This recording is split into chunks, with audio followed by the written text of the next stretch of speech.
Hello everyone, welcome to the channel PB26 IELTS. Today's our topic is about advantages outweigh disadvantages. First video में हमने बात की थी agree और disagree ऐसे टाइप की। सेकंड में हमने बात की एडवांटेजेस एंड डिसएडवांटेजेस की। थर्ड जो हमारा ये वीडियो है इसमें writing task two advantages outweigh disadvantages लिखेंगे हम। इसमें क्या होता है कि बैकग्राउंड स्टेटमेंट पढ़ने के बाद अगर तो आपको लग रहा है कि इस चीज़ की एडवांटेजेस ज़्यादा हैं तो आप क्या कहेंगे, एडवांटेजेस आउटवे डिसएडवांटेजेस। अगर बैकग्राउंड स्टेटमेंट को पढ़ने के बाद आपको ऐसा लग रहा है कि इस चीज़ की डिसएडवांटेज ज़्यादा है एज़ कम्पेयर टू एडवांटेजेस, तो आप लिखेंगे डिसएडवांटेजेस आउटवे एडवांटेजेस। मतलब कि डिसएडवांटेज जो है वो एडवांटेजेस के मुताबिक ज़्यादा है। हम जो हमने पहले वीडियो बनाई है उसमें जैसे हमने बैकग्राउंड स्टेटमेंट को पढ़ के ब्रेनस्टॉर्मिंग की थी, प्लानिंग की थी, बिल्कुल उसी तरीके के साथ हम आज भी प्लानिंग करेंगे। हमेशा बैकग्राउंड स्टेटमेंट को 2 या 3 बार पढ़ने के बाद अपने प्लानिंग ज़रूर करनी है। प्लानिंग करने से ऐसा होता है कि आपके जो बीपीज़ हैं वो इजीली राइट हो जाते हैं। आपको ज़्यादा पॉइंट्स सोचने की ज़रूरत नहीं होती, आपने पहले ही ब्रेनस्टॉर्मिंग की होती है, तो उसी को फॉलो करते करते आप अपने बीपीज़ को लिख सकते हैं। आज भी हम वैसी प्लानिंग करेंगे।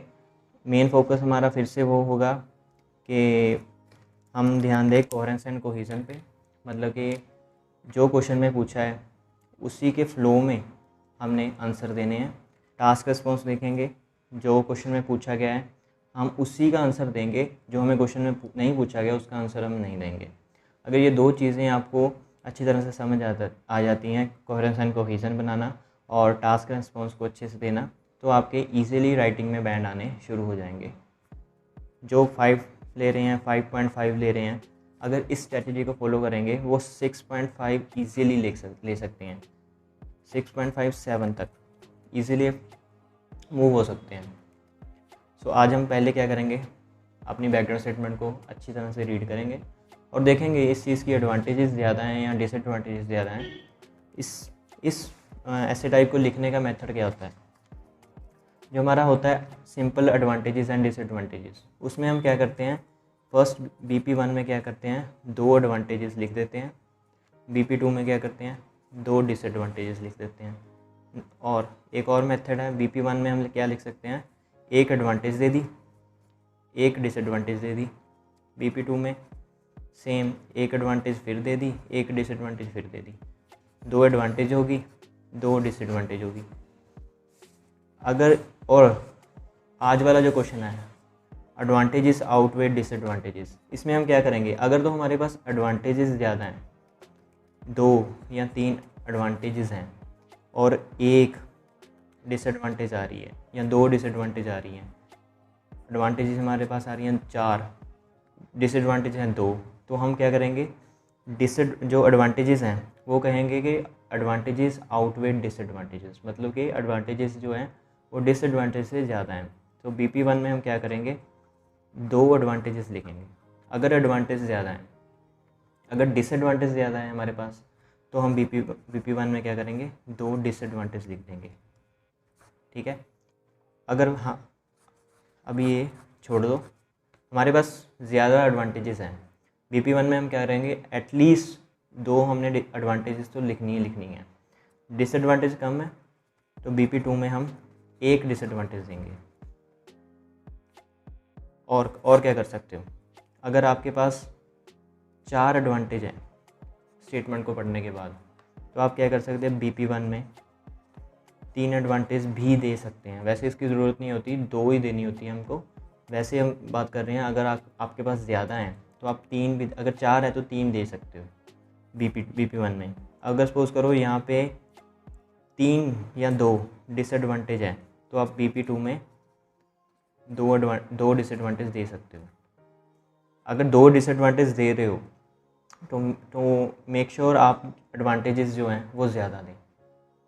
अगर डिसएडवांटेज ज़्यादा है तो डिसएडवांटेज ज़्यादा लिखें, एडवांटेजेस कम लिखें।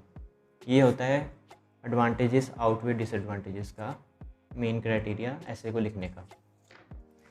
आज की जो हमारी बैकग्राउंड स्टेटमेंट है उसमें क्या कह रहा है, in some countries more and more adults are continue to live with their parents. कुछ देशों में क्या हो रहा है, ज़्यादा से ज़्यादा जो अडल्ट हैं वो क्या कर रहे हैं, अपने पेरेंट्स के साथ ही रह रहे हैं after completing there study, after they have completed education and find job. उनको जॉब भी मिल गई है, उन्होंने स्टडी भी कंप्लीट कर ली है अपनी, फिर भी वो अपने पेरेंट्स के साथ ही कंटिन्यू कर रहे हैं रहना, उन्हीं के साथ रहते हैं। Do the advantages outweigh disadvantages. इसकी एडवांटेजेस ज़्यादा हैं या डिसएडवांटेजेस ज़्यादा हैं? अगर तो एडवांटेजेस ज़्यादा हैं, डिसएडवांटेजेस कम हैं, तो हम कहेंगे एडवांटेजेस आउटवे डिसएडवांटेजेस। अगर डिसएडवांटेजेस ज़्यादा हैं तो हम कहेंगे डिसएडवांटेजेस आउटवे एडवांटेजेस। मेरी थिंकिंग से ये है कि इसकी एडवांटेजेस ज़्यादा हैं। पेरेंट्स के साथ जो रहते हैं उस चीज़ की बच्चों को एडवांटेज ज़्यादा है एज़ कम्पेयर टू डिसएडवांटेजेस। दोबारा फिर क्वेश्चन को रीड करते हैं। In some countries more and more adults are continue to live with their parents after they have completed education and found a job. Do the advantages outweigh disadvantages. Planning, हमारी planning कैसे है? First मैं कह रहा हूँ कि इस चीज़ की एडवांटेजेस ज़्यादा हैं। मेरी फर्स्ट एडवांटेज क्या है, जो बच्चे अपने पेरेंट्स के साथ रहते हैं उनको इमोशनल सपोर्ट मिल जाता है। मेरा फर्स्ट रीज़न है, फर्स्ट मेरी एडवांटेज क्या है, emotional support from the parents. कैसे? Supporting details. हमेशा कोई भी रीज़न दे रहे हो आप उसकी सपोर्टिंग डिटेल्स ज़रूर दें। सपोर्टिंग डिटेल्स क्या होता है, जिसको हम कहते हैं आगे अपने क्लैरिफाई करना, ठीक है, एक्सप्लेन करना उस चीज़ को, वो होती है सपोर्टिंग डिटेल्स। इमोशनल सपोर्ट कैसे मिलता है? हार्ड सिचुएशंस में, लाइफ में, फ्यूचर में बच्चों को बहुत सी हार्ड सिचुएशन जो है वो फेस करनी पड़ती है, जिसमें बहुत सारे उतार चढ़ाव जो है वो उनको आते हैं। तो उसमें हेल्प कौन करता है? पेरेंट्स हेल्प करते हैं, इमोशनल सपोर्ट देते हैं भी। नहीं है ऐसे, अगर तुम्हारे लाइफ में फॉल आ रहा है तो उसको सपोर्ट देते हैं भी, इंक्रीज़ भी होगा, इंक्रीमेंट भी आपको देखने को मिलेगा। ये होगी इमोशनल सपोर्ट। और क्या होता है? No need to do work. अगर आप पेरेंट्स के साथ रहते हो तो आपको काम करने की चिंता नहीं होती। घर का काम, कोई भी हो सकता है, घर का काम हो गया, बाहर का काम हो गया, ठीक है, वो पेरेंट्स खुद ही करते हैं। मतलब कि जब हम फैमिली में रहते हैं, जो हमारे होम टास्क होते हैं वो डिवाइड होते हैं मेंबर्स में। अगर आप अकेले रहते हो, बिना पेरेंट्स के साथ रहते हो, बिना पेरेंट्स से रहते हो, तो आपको सारे काम, बाहर के काम, घर के काम, इधर आना जाना सब खुद ही करना पड़ता है। ये एडवांटेज हो गया फैमिली के साथ रहने का, इमोशनल सपोर्ट मिलता है। सेकंड एडवांटेज क्या है? फाइनेंशियल सपोर्ट भी तो मिलता है। फाइनेंशियली भी पेरेंट्स हेल्प करते हैं। आपको अगर पैसे की ज़रूरत है तो वो देंगे। फाइनेंशियल सपोर्ट कैसे? No need to pay bills. आप अगर फैमिली के साथ रहते हो, कोई भी किसी भी चीज़ का बिल है, आपको कोई टेंशन नहीं है कि उस बिल को पे करना है, वो पेरेंट्स खुद ही पे कर देते हैं। अगर आप स्टूडेंट हो तो आपकी इनकम नहीं है तो पेरेंट्स जो हैं वो खुद ही बिल पे करते हैं। आप नॉर्मल देखते हो, आप घर में रहते हो, आपके बिल्स हैं, कोई भी है, बिजली का बिल है, फ़ोन का बिल है, इलेक्ट्रिसिटी, कुछ किसी भी चीज़ का बिल है, वो पेरेंट्स खुद पे करते हैं जब तक आप नहीं कमा रहे, ठीक है। अगर आप यहाँ पे जॉब की बात की गई है ना, जॉब, फाउंडर जॉब, जो जॉब भी करते हैं उनके लिए भी तो फाइनेंशियल सपोर्ट है ही। क्यों? अगर 2000 किसी चीज़ का बिल आ रहा है, ठीक है, 1000 रुपया पेरेंट्स ने दे दिया, 1000 रुपया आपने दे दिया, ये होगी financial support from parents. Parents पे भी तो होगी, पेरेंट्स के हिसाब से उन्होंने 1000 रुपया भी तो दिया है, इस तरह से फाइनेंशियल सपोर्ट होगी। एग्जांपल्स मैंने यहीं पे एग्जांपल बना ली अपनी। एग्जांपल क्या है? Child who live with their parents are more stronger mentally and physically than those who live alone. जो अपने पेरेंट्स के साथ रहते हैं बच्चे, वो मेंटली भी स्ट्रॉन्ग होते हैं, फिजिकली भी स्ट्रॉन्ग होते हैं as compare to those who are living alone. जो अपने पेरेंट्स के साथ नहीं रहते वो इस तरह से स्ट्रॉन्ग नहीं होते। ये थी एडवांटेजेस। एडवांटेजेस मेरे पास 2 हैं, 3 भी हो सकती थी, ठीक है, मैंने 2 ही लिखी है। तो डिसएडवांटेजेस मैंने कहा था मेरे पास डिसएडवांटेज जो है वो कम है।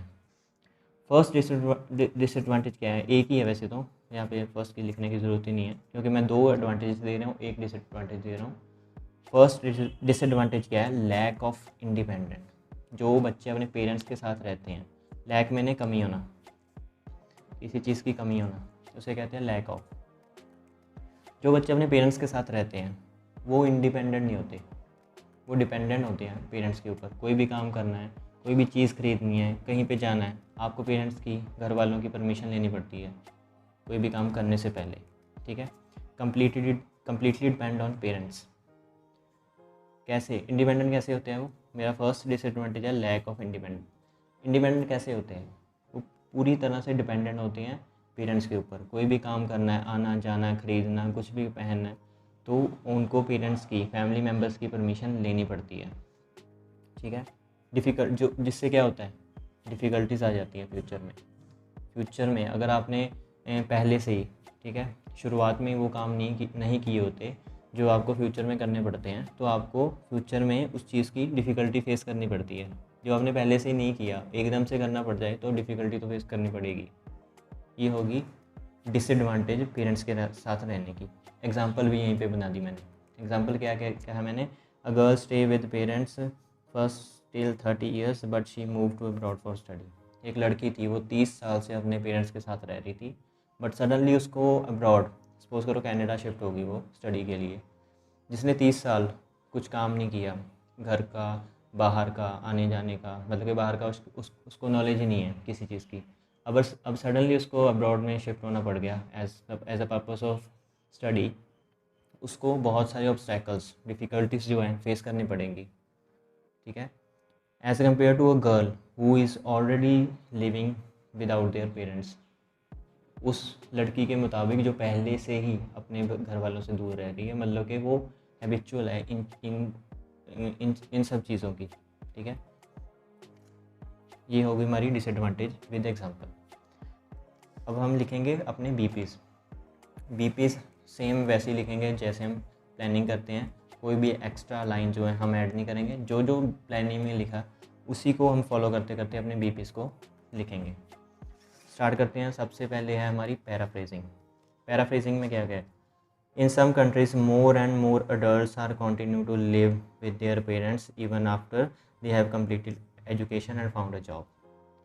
मोस्ट ऑफ अडोलेसेंट्स क्या होता है? अडल्ट्स को कहते हैं अडोलेसेंट्स। ये है सिनोनिम है अडल्ट्स का, आप यूज़ कर सकते हो। Are prefer to stay with their family. Parents को मैंने क्या लिखा? Family. After completing of studies and getting a job. Found a job, getting a job. Study complete होने के बाद भी और जॉब मिलने के बाद भी अपने फैमिली के साथ रहते हैं। कौन? Adolescents. While there are plethora of advantages. Plethora means बहुत सारी, ये भी एक फ्रेज़ है, आप यूज़ कर सकते हैं। अलॉट ऑफ की हम कहते हैं ना, there are a lot of advantages, आप प्लेथोरा ऑफ एडवांटेजेस भी लिख सकते हो। मैंने कहा था ना इस चीज़ की एडवांटेजेस ज़्यादा हैं, वही मैंने लिखा है। There are plethora of advantages. Pros and cons भी लिख सकते हैं। एडवांटेजेस को प्रोज कहते हैं, डिसएडवांटेज को कॉन्स कहते हैं। एडवांटेजेस सच एज, कौन सी है advantages?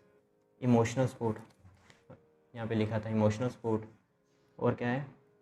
Emotional support from parents, relief from house course होते हैं घर के काम, हाउस कोर्स घर के काम, उनको रिलीफ होता है, घर के काम नहीं करने पड़ते ज़्यादा। यहाँ पे हमने लिखा था ना, no need to do work, washing, cooking, this kind of work are called as house chores work. And financial support, और कौन सा था? फाइनेंशियल सपोर्ट मिलता है पेरेंट्स की तरफ से, यही मैंने यहाँ पे मेंशन किया है, ठीक है। विच आउटवे एनी डीमेरिट्स मतलब कि डिसएडवांटेजेस, जो कि एडवांटेजेस के मुताबिक ज़्यादा है। This essay will further discuss both the fact of proposal with appropriate example and reach to a logical conclusion। ये होगी हमारी थीसिस कवर, ठीक है। जो हमने यहाँ पे बात की है वो ही मैं आगे पैराग्राफ में बीपीज़ में अपने एक्सप्लेन कर दूंगा with relevant example, and last में हम कंक्लूजन पे पहुँच जाएंगे। ये हमारी इंट्रोडक्शन कवर होगी विद फ्रेज़। बहुत ही सिंपल तरीके के साथ हमने फ्रेज़ को, इस बैकग्राउंड स्टेटमेंट को फ्रेज़ किया है। बीपी हम वैसे ही स्टार्ट करेंगे जैसे हम पहले करते हैं। अगर आप तो आपने प्रीवियस वीडियो देखी है तो आपको याद होगा। तो हमारी जो फर्स्ट रीज़न हो, एग्जांपल, एडवांटेज हो, डिसएडवांटेज हो, वो ऑलवेज़ आपका मैच खाना चाहिए। कहाँ से? यहाँ पे मैच करना चाहिए बैकग्राउंड स्टेटमेंट में जो पूछा है, इसी को कहते हैं टास्क रिस्पॉन्स अच्छे से देना, कोहेरेंस एंड कोहेजन बना के रखना, जिसके सहारे आपके बैंड काउंट होते हैं। To begin with, the biggest benefit to live with parents is an emotional support. Continue to live with their parents, live with their parents. Benefit to live with parents is an emotional support. मेरी first advantage emotional support मैंने mention कर दी, emotional support first reason मैंने दे दिया, first point जो है हमारा वो मेंशन कर दिया हमने। टू एक्सप्लेन इट, अब इसको हम एक्सप्लेन करेंगे इमोशनल सपोर्ट कैसे मिलता है। As we know when someone pursuing their career they have been through a lot of hurdles, उसको बहुत सारे तकलीफ़ें जो हैं, बहुत सारे ऑब्स्टेकल्स हैं, डिफ़िकल्टीज़ हैं। जब कोई बंदा अपने करियर को शुरू करता है, फ्यूचर में आगे बढ़ने की कोशिश करता है, तो उसमें उसको क्या करता है, डिफ़िकल्टीज़ जो हैं, हर्डल्स जो हैं वो फेस करनी पड़ती है, ठीक है। And in that situation a person need family, उस सिचुएशन में बंदे को क्या होता है कि मेरी फैमिली की, मुझे कोई सपोर्ट चाहिए, फैमिली का सपोर्ट चाहिए, फ्रेंड्स का सपोर्ट चाहिए। ऐसे तो यहाँ पे बात फैमिली की हो रही है तो फैमिली लिखेंगे हम। In that situation person need family, okay. Secondly यहाँ पे होगा सिचुएशन, हार्ड सिचुएशन होगी ना, इमोशनल सपोर्ट कैसे होते हैं हार्ड सिचुएशंस में, यहाँ पे हमने लिख दिया hard situation, hurdles of life, in that situation person need a family. यहाँ पे हमारा फर्स्ट जो है ना वो कंप्लीट हो गया। सेकेंडली एक और एडवांटेज क्या है, secondly when an individual is living with their parents they do not need to do house chores such as cooking, washing, because in a family tasks are divided within the members। जो family के साथ रहता है उसको घर के कामों की चिंता नहीं होती, क्योंकि घर के काम जो है फैमिली मेम्बर्स में डिवाइड होते हैं। No need to do work, cooking, washing, this kind of works, from this kind of work a child get relief when he or she living with their parents। वही यहाँ पे mention किया same, ठीक है। यहाँ पे फिर से एक कंप्लीट हो गया। एडिशनली एक और एडवांटेज जो है, additionally, in addition to this भी लिख सकते हो आप कनेक्टर। एडिशनली LY वाले जो कनेक्टर्स हैं ना, सेकेंडली हो गया, एडिशनली हो गया, इसके भी जो है ना स्कोर काउंट होते हैं। मेक श्योर आप ऐसे कनेक्टर्स जो है यूज़ ज़रूर करा करें अपने BP में। Parents are financial supporter for children even though they grown up। Financial support यहाँ पे लिखा financial support। Parents are financial supporter for children even though they grown up। बड़े भी हो जाएं चिल्ड्रन तो भी पेरेंट्स उनके फाइनेंशियल में किसी भी तरह का खर्च करना है, उनको पैसे की ज़रूरत है तो पेरेंट्स हेल्प करते हैं अगर वो बड़े भी हो जाएं, ठीक है। So, financial burden gets reduced when someone is sharing a house with parents। यहाँ पे हम बढ़ाएगा, फाइनेंशियल बर्डन जो है वो कम हो जाता है बच्चों के ऊपर, ठीक है, बर्डन रिड्यूस हो जाता है। Most importantly they do not need to pay bills immediately, उनको बिल पे करने की कोई चिंता नहीं होती,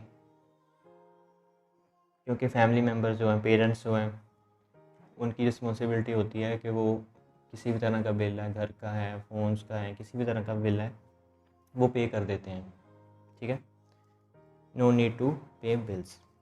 जो हमने यहाँ पे प्लानिंग की थी वही हमने BP में आप देख सकते हो, कोई भी एक्स्ट्रा लाइन नहीं ऐड की, जो प्लानिंग की थी उसी को फॉलो करते करते हमने अपना फर्स्ट BP है जो कि एडवांटेजेस का था, 2 एडवांटेजेस हमने दे दी। फॉर एग्ज़ाम्पल अगर तो आपको फर्स्ट एडवांटेजेस के रिलेटेड कोई एग्जांपल बनती है तो आप फर्स्ट के रिलेटेड बना दो, अगर सेकंड के रिलेटेड बनती है तो सेकंड के रिलेटेड बना दो, इसमें कोई वो नहीं होता। बट ये मत करना कि आपने जैसे ये पॉइंट है, फर्स्ट एडवांटेज जहाँ पे लिखा है, ठीक है, उसकी एडवांटेज उसी के नीचे लिखनी है। ऐसा ना हो कि फर्स्ट आपने जो अपना एडवांटेज है यहाँ पे मेंशन कर दिया, फिर सेकंड जो एडवांटेज है वो यहाँ पे मेंशन कर दिया, ठीक है। जो आप एग्जांपल दे रहे हो वो यही वाले पॉइंट का एग्जांपल देना है, ये वाले पॉइंट का एग्जांपल आप यहाँ पे मत देना। जो वो कोहेरेंस एंड कोहेजन है उसके मार्क्स कैंसिल हो जाएंगे, क्योंकि टास्क रिस्पॉन्स जो है वो गड़बड़ हो जाएगा, जिससे क्या होगा, आपके मार्क्स जो है वो कम हो जाएंगे। ठीक है। For example, a study conducted on age category 20 to 30 years old, जो स्टडी की गई है एज कैटेगरी ली गई है 20 साल से लेकर 30 साल तक, reflected that who are living with their parents are more physically and mentally stronger than those who are staying alone। जो इस एज ग्रुप के बच्चे हैं जो अपने पेरेंट्स के साथ रह रहे हैं, कंटिन्यू कर रहे हैं अपने पेरेंट्स के साथ रहना, वो मेंटली एंड फिजिकली स्ट्रॉन्गर है as compare to those who are living alone. जो अकेले रह रहे हैं एज़ कम्पेयर टू दोज, वो ज़्यादा मेंटल एंड फिजिकली स्ट्रॉन्ग है। सेकंड, अब हमारा यहाँ पे आ गया डिसएडवांटेज। डिसएडवांटेज कम थी तो हम एक ही डिसएडवांटेज लिखेंगे, lack of independent, completely depend on parents, difficulty in future. देखते हैं इसको कैसे लिखा है। On the other hand there are few disadvantage, बहुत ही कम डिसएडवांटेज है when staying with family members.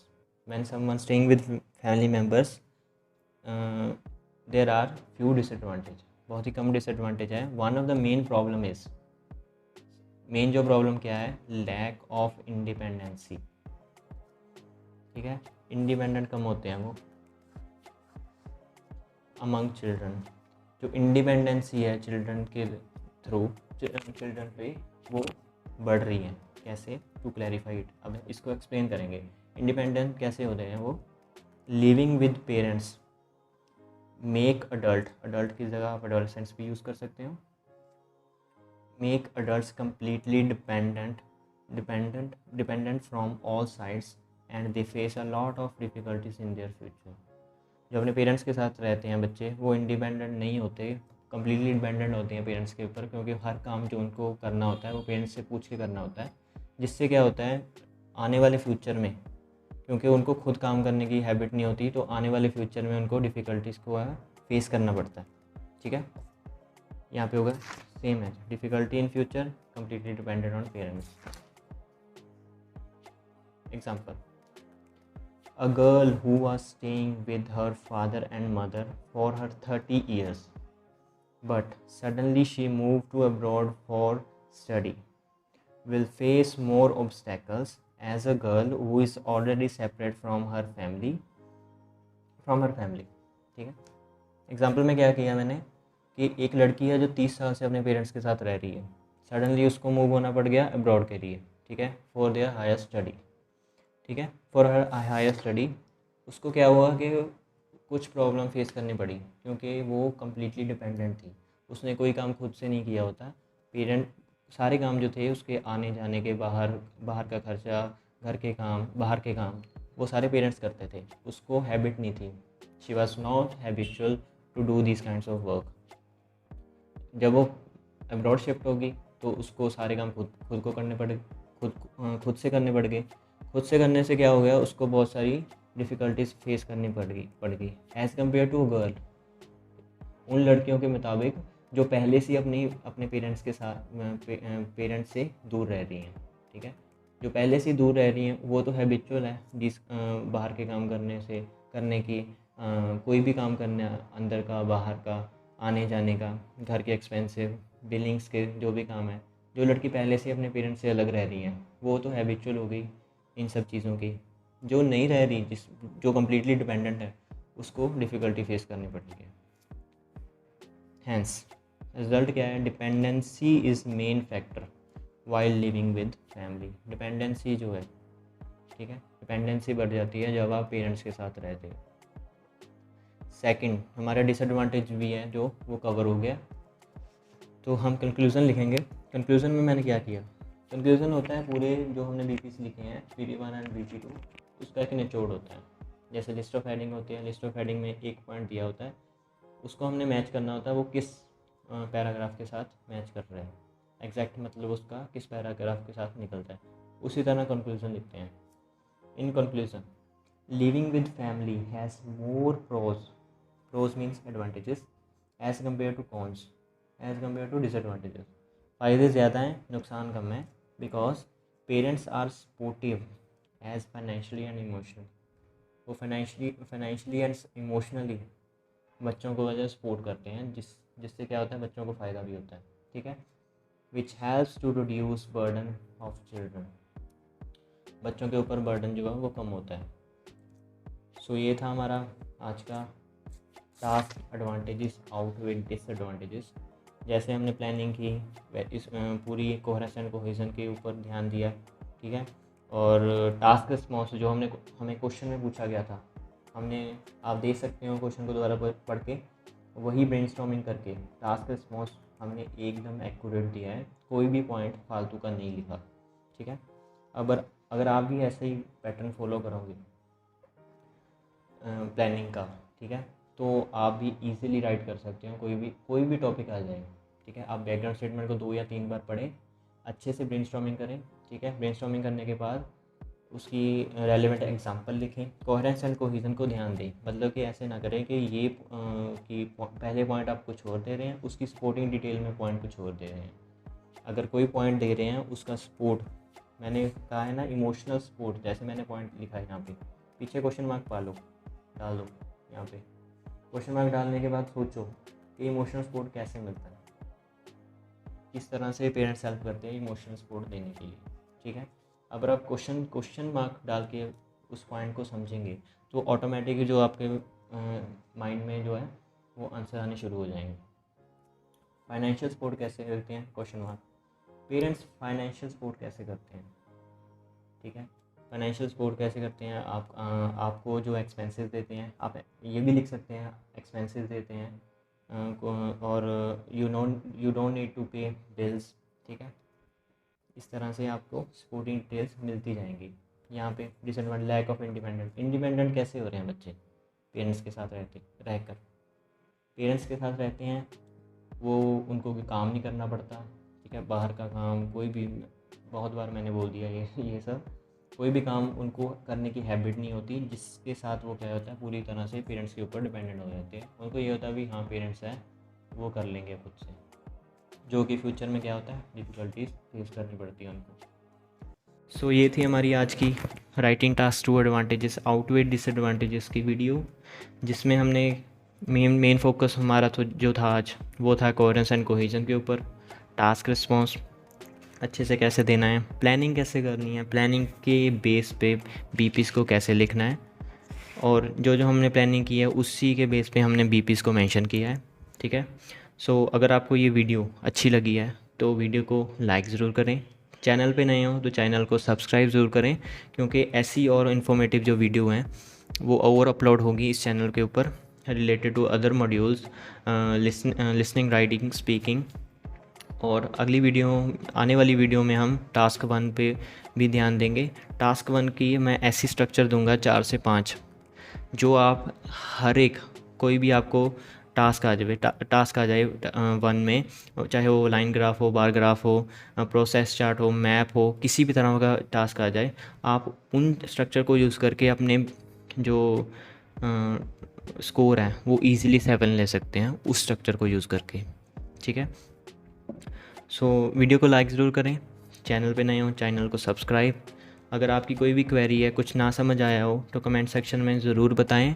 और अगर आप इंस्टाग्राम पे फॉलो करेंगे, इंस्टाग्राम पे मैं ये सब जो आपने आज की वीडियो में देखा ये सब अपलोड कर दूंगा एज अ PDF। आप PDF लेना चाहो तो PDF भी मिल जाएगा।